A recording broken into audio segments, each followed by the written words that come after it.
Só para vocês verem o poder, gurizada, do que é viajar pelo Brasil. Um lugar realmente mais lindo que o outro.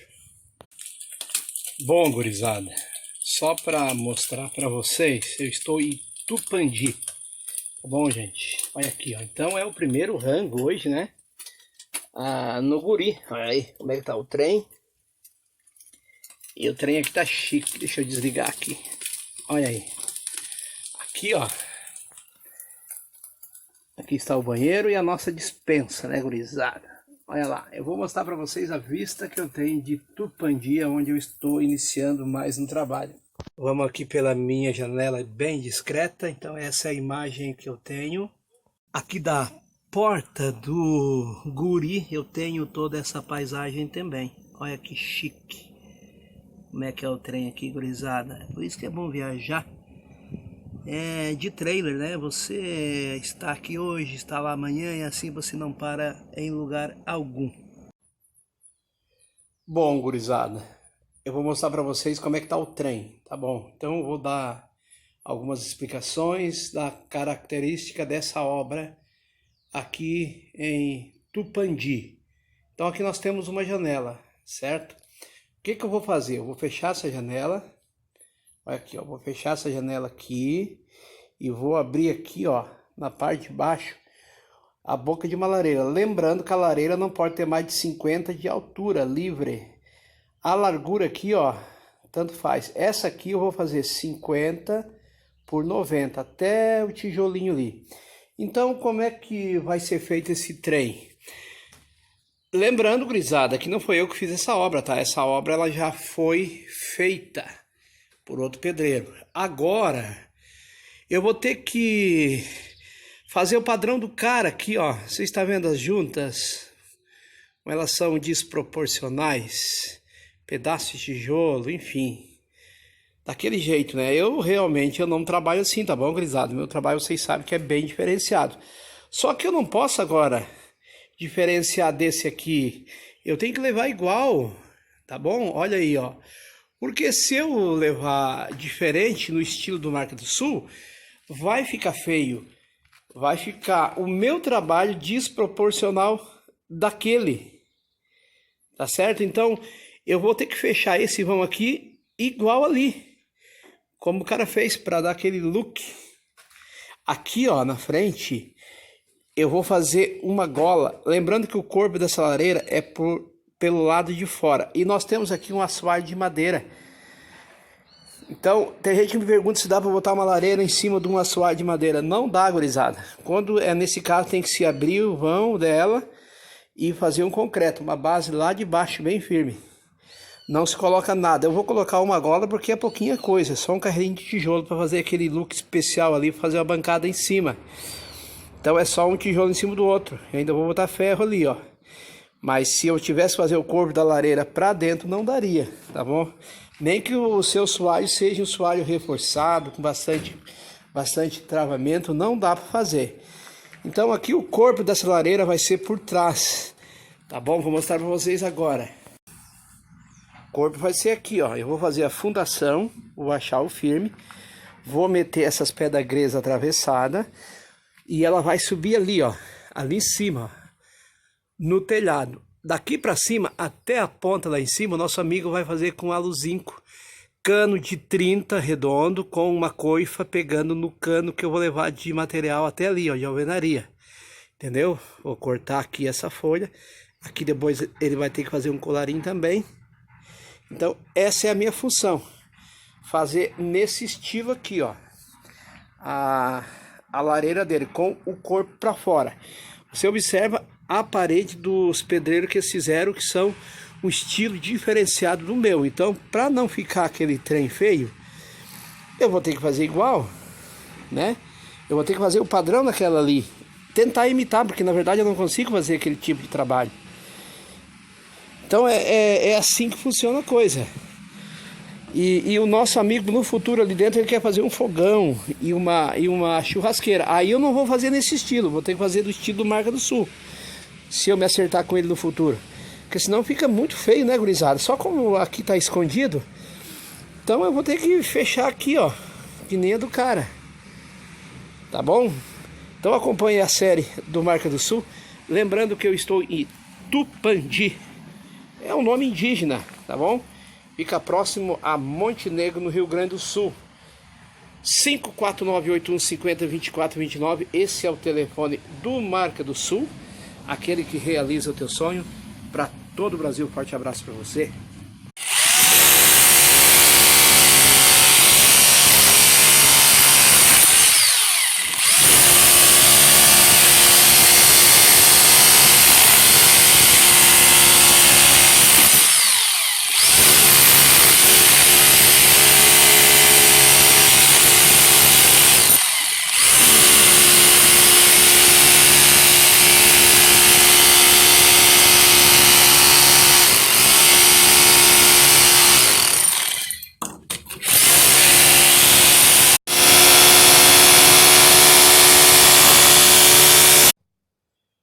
Aqui eu vou ter uma boca com 50 por 90, mas ela vai ficar com menos. Eu já vou explicar para vocês aqui como é que funciona esse trem. Aqui eu já vou aproveitar e retirar esse tijolo para fechar. Então esse buraco aqui, ó, vai ficar bem na frente. Apesar que eu acho que ele quase vai pegar o outro tijolo. Eu vou fazer uma gola. Se não pegar, eu vou ter que retirar. Então aqui, gurizada, eu deixo ali embaixo, certo? Ali já vai ser uma gola. Aqui eu tenho que ter 50, né? A minha altura. Mas não faz tudo? Tu tem 57? Exatamente. Tenho 57. Porque aqui eu vou reforçar, tá? Eu vou fazer um tie-pá com ferragem aqui, ó. Eu não quis sacanear o nosso amigo e deixar nessa parede só. Porque o que que acontece? Essa parede ela é muito fraca, ela não resiste a altas temperaturas. Então, eu vou reforçar com ferragem aqui, ó, por baixo. E aí eu vou deixar o vão livre de 50 até aqui, tá certo, gurizada? Então, quando a gente trabalha com esses trem aí, a gente tem que ter muito cuidado para que você não erre. Essas paredes aí, elas são fracas. Elas não são resistentes para calor, apesar de ser um tijolo bom. Agora eu vou mostrar aqui para vocês um abagualado aqui que eu achei aqui, ó. Vamos lá, eu vou até pegar a trena pra gente fazer uma medição desse tijolo. É claro que não é aquele tijolo lá do alemão, lá de São Luís Gonzaga, tá bom? Mas eu vou fazer um comparativo, ó. Ele tem 13, tá? 13 por 28, olha só. 13 por 28, ele tem uma espessura de 7. Vamos repetir, ele tem 28 centímetros de comprimento. Vamos ver os novatos que vem agora, que você compra aí? Vamos ver? Vamos ver lá, Marca do Sul. Olha só. Vamos comparar aqui, então, a qualidade de antigamente para hoje. 24 por 11. Gurizada, naquela época o pessoal trabalhava isso aqui praticamente amassando a pé.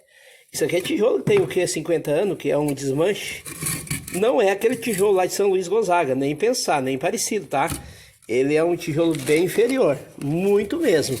Que nem aquele lá eu nunca mais vou achar, gurizada. Realmente nunca mais, ó. Então ele é um tijolo grandão, mas ele é fraco, tá? Ele é bem cozido, mas ele é um material diferente. Aquele lá de São Luís Gonzaga, ele era um material bem diferenciado desse aqui. Não tinha nada a ver com esse material, mas é um tijolo muito bacana. Aquele tijolo São Luís era um tijolo refratário, com materiais refratários. Esse é barro, mas pensa, gurizada, em fazer um trabalho chique-trique de doer com esse material. Comparando, tá? Eu vou levantar o corpo dela lá por fora com esse tijolo, com esse aqui.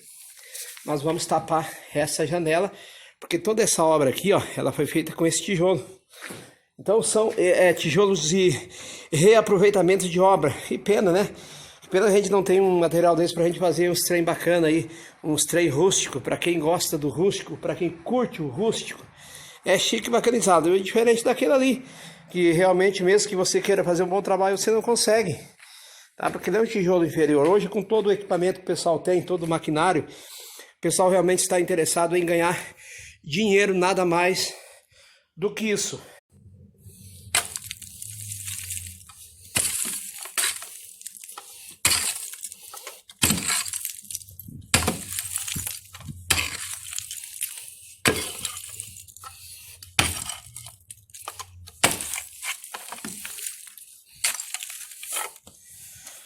Não adianta sacanear as pessoas, né, gurizada? Se eles te pagam para você fazer um bom trabalho, não importa se você vai ter que cavocar 2 metros. Tem que cavocar. Aqui eu estou fazendo então a fundação da lareira. Não é porque é uma lareira que a gente não vai fazer uma boa fundação, porque se você não fizer, isso estoura tudo, hein? Querendo ou não, esse tijolo maciço ele é muito pesado. E o apoio dele, mesmo que você faça conexão com ferragem ou que você atravessa tijolo lá para o outro lado, faça amarração, se a fundação ceder, estoura tudo, descola da parede. Não funciona. Então a base da fundação, não importa o tamanho da sua obra, tem que ser, ó, sempre muito bem feito. Achar o firme, tá bom? Ali embaixo já é o terreno original. Segundo o nosso amigo o alemão, é um batingão, então é firme. O outro rapaz já colocou também ali as pedras grezas e o vigamento. Aliás, ali não tem vigamento. Vigamento ele vai passar, eu acho que por cima aqui, depois. Então, aqui, ó. Aqui ele já colocou vigamento, ó. Na parte externa do muro, justamente. Mas se você observar ali, já tá abrindo o muro dele, ó. Ó, então a conexão, gurizada, sempre tem que ser muito bem feita. Não adianta a gente querer improvisar. E eu não quero que aconteça aquilo ali, ó. Na lareira do nosso amigo aqui. Então, vamos fazer essa fundação aqui bagual, uma boa amarração, para que não ceda. E quando a gente fala em ceder, é 1 centímetro aqui, já abre aqui, ó, para cima aqui, ó, 4, 5 centímetros. Escola tudo isso aí. E aí depois, meu amigo, não tem mais conserto, a não ser que você reboque. Então, vamos caprichar sempre. Bom, gurizada, eu não sei se vocês sabem, mas o que mais compacta buraco que nem esse é a areia, tá? Não tem outra coisa. Eu sei que tem gente que bota brita aí, ó. Mas que nada, eu faço assim, tá? Você bota uma espessura de uns 10 centímetros de areia e soca, bem socado. Pode ser com os pés, depois você vai assentar aí toda a pedra gresa em cima ou pedra ferro. E isso vai compactar bastante, ajuda muito para que não ceda aí depois, então não trabalhe a fundação. É uma dica. Vamos fazer aqui um contrapiso e para isso, olha só, quem não tem sapo, soca com os pés, né, seu Altair Ritter? Estou mentindo? O Altair tem sapo, tem prancha. O Altair é grandão. Já faz tudo, não tem. Então é com o pé mesmo, ó. 42 aqui, ó. Faz o trabalho. Tá, gurizada? Então é assim, ó. Bem socadinho. Agora vamos fazer um contrapiso em cima. Para depois começar a fazer a lareira. Segue o baile. E o trem já tá concretado. E amanhã vamos iniciar então a confecção do corpo dessa lareira. Siga nós aí. Um abraço do Marca do Sul.